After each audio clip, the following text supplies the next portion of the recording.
So welcome to the second part of Heimskringla, Sagas of the Norwegian Kings. And I'll be reading my translation of Ynglinga Saga today, from where we left last time. And I'm actually in a very nice, special area here now. This is Stabelhøye behind me. Høye means hill. These are, in contrast to last time, these are not natural mounds, these are artificial mounds from the Bronze Age, so quite much older than Viking and Iron Age that we're mostly talking about here with the Ynglinga Saga, especially Viking Age, of course.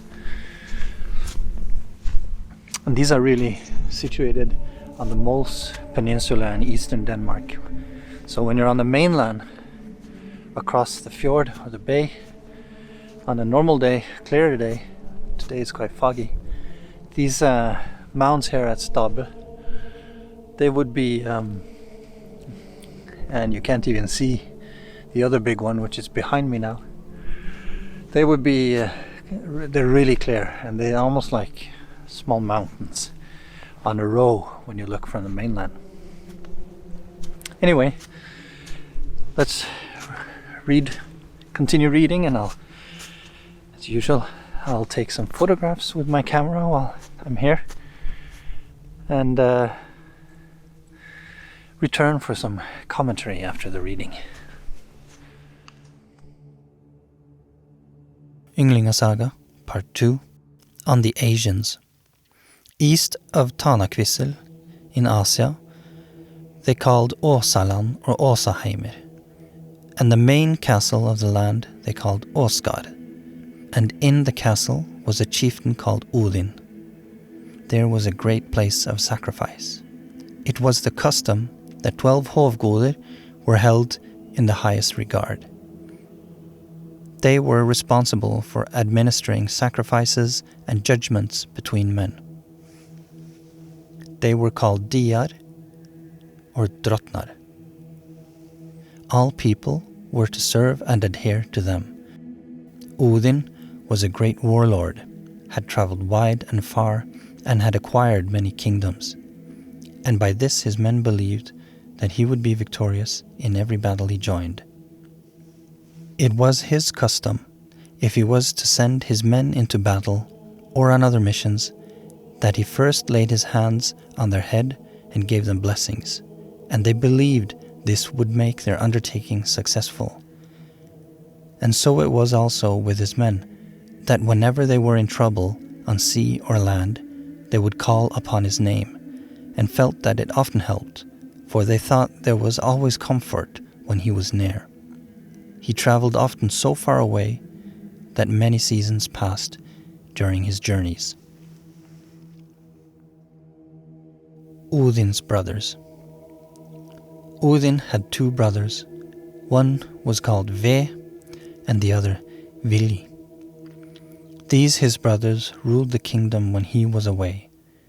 There was one time when Odin had traveled far away and been gone for a long time, that the Æsir saw no hope that he would return home, so the brothers set out to divide his inheritance, and they both married his wife Frigg. After a while, Odin came home, and then he took back his wife. Strife with the Vani. Odin set out with an army against the Vani, but they gave him a good welcome and defended their lands, and victory was in the balance. They ravaged each other's countries and did damage to them, and when they both grew tired of that, they set a truce meeting amongst each other, and made peace and exchanged hostages. The Vani gave their best men, Njörd the rich and his son Frey, while the Æsir, in exchange, gave one called Henir, and said he was well suited to becoming a chieftain. He was a great and handsome man. With him the Æsir then sent one called Mimir, a man of great wisdom. And the Vani, in exchange, sent the wisest among them, one called Kvasir. And when Henir entered Vanaheim. They made him chieftain there and then, and Mimir gave him always advice. But when Henir was at ting or meetings, and Mimir wasn't close, and a difficult case was brought before him, then he always answered the same. "Let others decide," he would say. Because of this, the Vani suspected that the Æsir had cheated them in the exchange of men, so they throat-chopped Mimir and sent his head to the Æsir. Odin took the head and smeared it with such herbs that it wouldn't decompose, and then sang Galdra over it and ordered it so that it talked to him and told him many secret things. Odin made Njörd and Frey blodgode, and they were dear with the Æsir.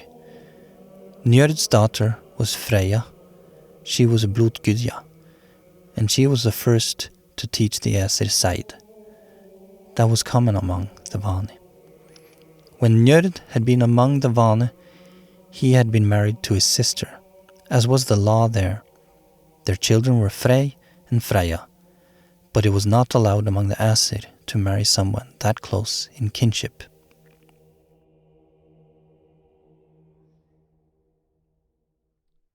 So, a little bit on some of the terms that I leave in the a little more original form. Hovgoda are temple priests with a Åsatru, the faith of the Æsir.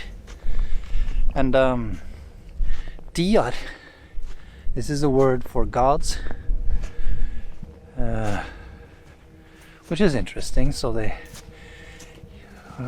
Odin and his 12 main Hovgoda were viewed as kind of priest king, or god kings, or priest kings. Drottin, or drott, this is a term for lord, often used also about the kings. Drott is a lord, but he more specifically often has a hird, or his own guard. And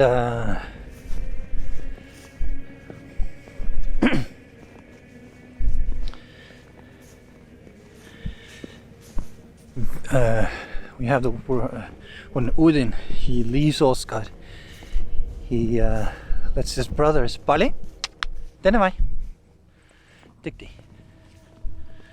Just need my dog to follow. When Odin leaves Oscar, he gives stewardship to Ve and Vili, his brothers. And I mean, this is most likely a mythological construct. Maybe he had brothers, but Ve and Vili in the Nordic languages, Ve is a kind of hesitance. In modern Norwegian and Danish, you would see ovegre, which means to hesitate, and also implies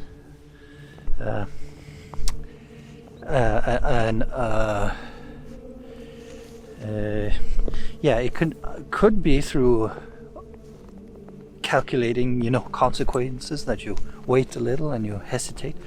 Often also it has negative connotations, that there is an element of fear there, but it can be both. Vilja is similar to the English will. It's will. So when Odin leaves, he leaves the country in the stewardship of the polarities of choice, which is mythologically and philosophically interesting.